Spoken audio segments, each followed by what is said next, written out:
Ettumanoor എസ്.എം. Public ലൈബ്രറിയിൽ 80ാമത് സ്വാതന്ത്ര്യദിനം ആഘോഷിച്ചു. ലൈബ്രറി പ്രസിഡന്റ് ജി പ്രകാശ് പതാക ഉയർത്തി. ലൈബ്രറി ആയുഷ്കാലാംഗം ഷമി മുഹമ്മദ് ദേശീയോദ്ഗ്രഥന പ്രതിജ്ഞ കൊടുത്തു. ലൈബ്രറി സെക്രട്ടറി പി രാജീവ് സ്വാഗതം പറഞ്ഞു. എം.ടി. ജോൺ മുണ്ടയ്ക്കൽ സ്വാതന്ത്ര്യദിന സന്ദേശം നൽകി. M K. Sugathan, James Pulikkan, E K. Hari, Gopi A G, V K. Janachandrababu, advocate A P. Jayaprakash, E N. Jayakumar, P V. Vinod Kumar എന്നിവർ പ്രസംഗിച്ചു. നേരെ ചെല്ലുകയാണ്. അങ്ങനെ നടന്ന് വിറയ്ക്കുന്ന കരങ്ങളോടെ കാലുകളോടെ സ്റ്റേഷൻ മാസ്റ്റർ ചെല്ലുമ്പോൾ ഒരു കമ്പാർട്ട്മെന്റിൽ കുഞ്ഞിനെ പാലൂട്ടിക്കൊണ്ട് ഒരമ്മ ഇരിക്കുകയാണ്. കുഞ്ഞ് പാല് കുടിച്ചോണ്ടിരിക്കുന്നു. കഴുത്ത് മുറിഞ്ഞ് മരിച്ചു കിടക്കണം. അത്രയ്ക്ക് ത്യാഗം ചെയ്ത വ്യക്തികൾ നൽകിയതാണ് നമ്മുടെ സ്വാതന്ത്ര്യം.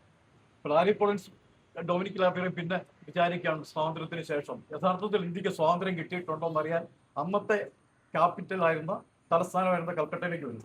കൽക്കട്ടയിലേക്ക് ചെന്ന് നോക്കും കാണുന്നത് അനേകായിരം കുഷ്ഠരോഗികൾ, ആയിരക്കണക്കിന് നിർദ്ധരായ ആൾക്കാർ.